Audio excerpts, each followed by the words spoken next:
Okay, week 5 at location part 2. We're finishing off trading area analysis and we're now starting off with Riley's Law. So Riley's Law revolves around gravitation, which means trying to establish the point of indifference between two different areas. So what we're looking at here is at what point will the customer say, I won't go that far, or I'm not interested in going to that store in any way, to understand the maximum trading area essentially. So we're looking at both overlap, but we're also looking at where the customer says no, that's no longer convenient or suitable for me. So Riley's Law. So the limitations with Riley's Law is that it measures more focused in on driving, of how far people will drive. Some people won't, if you're looking at walking, some people will consider that 5 minutes is too far or 10 minutes is too far compared to driving. They might be prepared to travel for half an hour.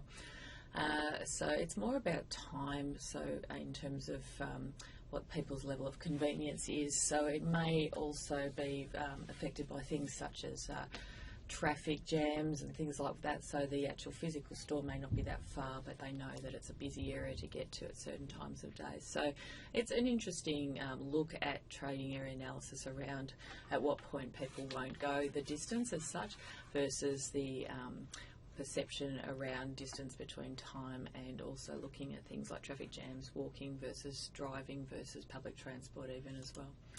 Another law that we've got is Hough's Law, which looks at the law of attraction. So this is revolving around what other things are there if I go to this place. So when you consider perhaps your groceries and you think, well, I just go to the standalone store, pick up my groceries, then drive to the baker's to get the fresh bread, then drive to the fresh flowers florist, or is it easier for me to go to the shopping centre and get all these things together because they're more convenient? So it is related to time, but it's also related to convenience of shopping assortment. So this works very much on what shopping centres have to offer around that. There's a lot of offer, and that if it's convenient, the shopping centre will pose a more convenience, but also for other people sometimes it's about it's actually easier to get to a shop and get in and out. And so this is why I say things like supermarkets are offering many other alternatives of things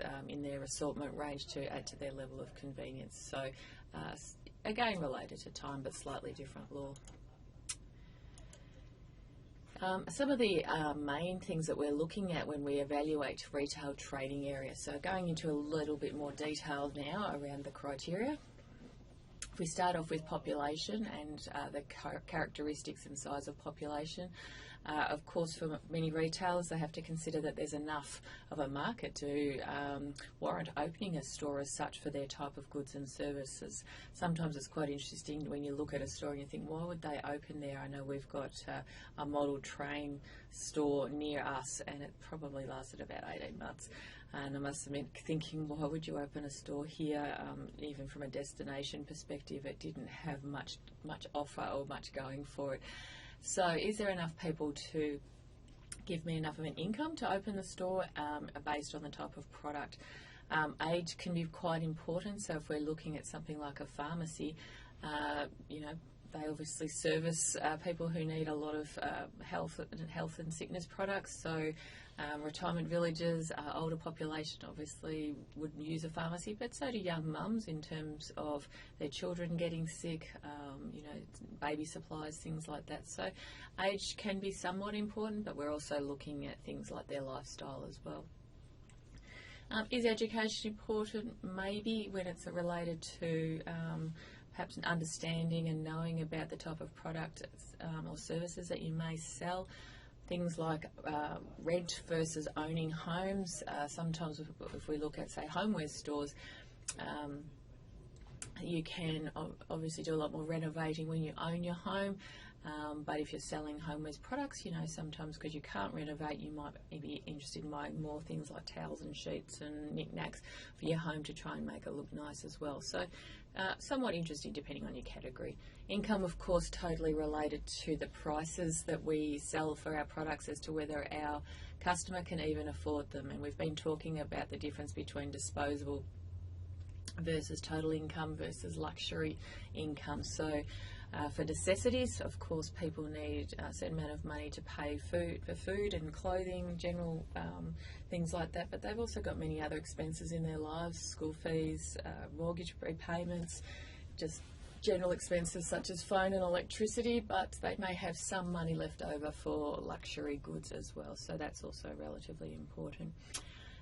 Whether it's blue collar, white collar, what type of work is part-time, full-time, again, may or may not be of relevance to your type of store, but it may also indicate the type of hours that people are willing to go shopping, because if they're working part-time or not working much at all, they may be more likely to come in during the day.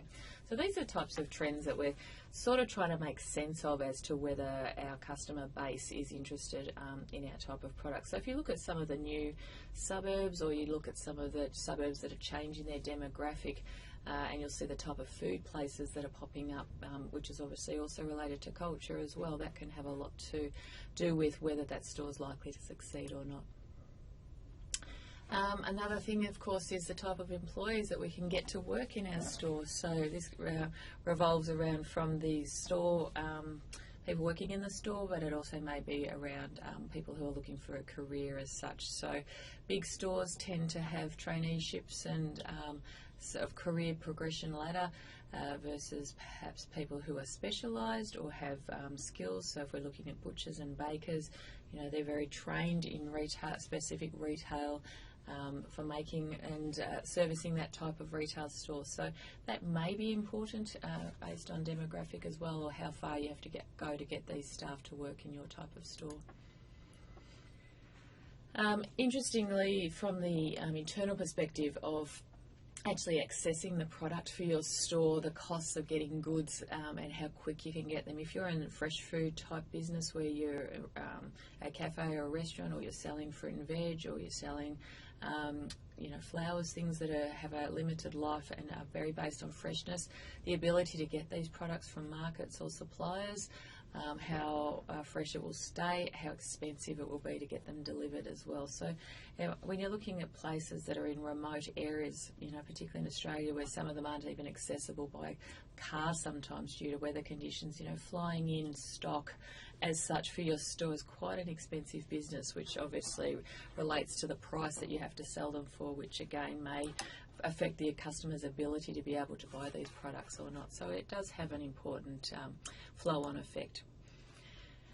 Other things that may be worth thinking about is within the industry that you're going into, is there a lot of competition?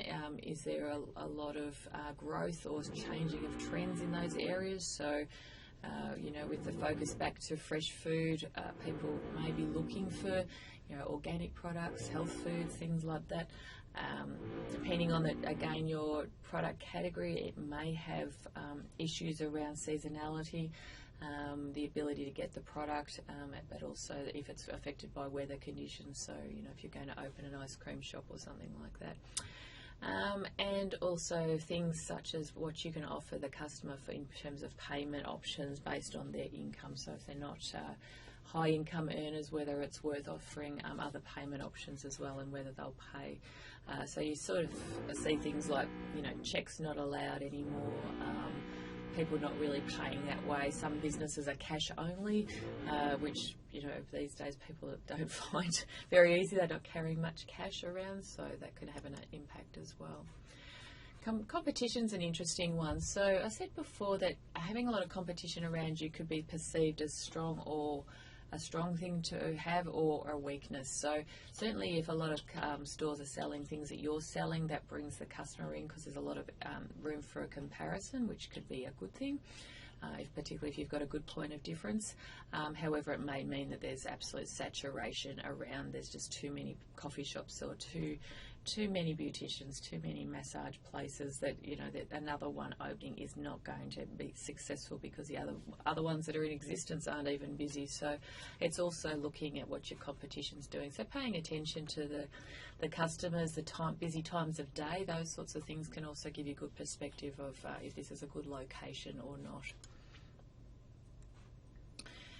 Also, not just competition, but looking at the other stores around you can be very interesting to see, again, what type of customer may be walking around those areas. So we've got some, areas. I talked about Mailing Road before. The type of customer that shops there is very traditional, often older customer who's shopped there for a very long time, and that may give you an indication, relatively wealthy if it's local, if that's a kind of store that you're going to have that would suit that area based on having a look at the other types of stores in that area. So there's a lot of lovely food shops, a lot of homewares shops, books, older fashions and things like that, so that may or may not suit your type of business or your type of customer. Again, the link through to public transport is relatively important, because customers don't want to walk too far to get to your store, otherwise they'll think it's a hassle and inconvenient. And especially if your store is in the street, you're subject to weather conditions. So if it's raining or if it's too hot or windy, customers again may be put off going to that length to be able to go to your store as such, unless you've got something really super special. As I said, most businesses don't tend to own their buildings. Occasionally they might, but most of the time you're considering the different aspects of leasing, which will be coming up shortly. And looking at restrictions around zoning, so it may be, that you can apply for a liquor license, for example, if you wanted to sell alcohol, or you may not be allowed to. Whether you can even have tables and chairs on the footpath may be very much up to the council. So those sorts of things have an impact as to whether that's a good location for you or not. Costs involved in applying for licenses, setting up your store, of course, and refurbishing it as such based on the physical characteristics of the store, and often to what you are and aren't allowed to do. Okay, we'll stop there for a minute.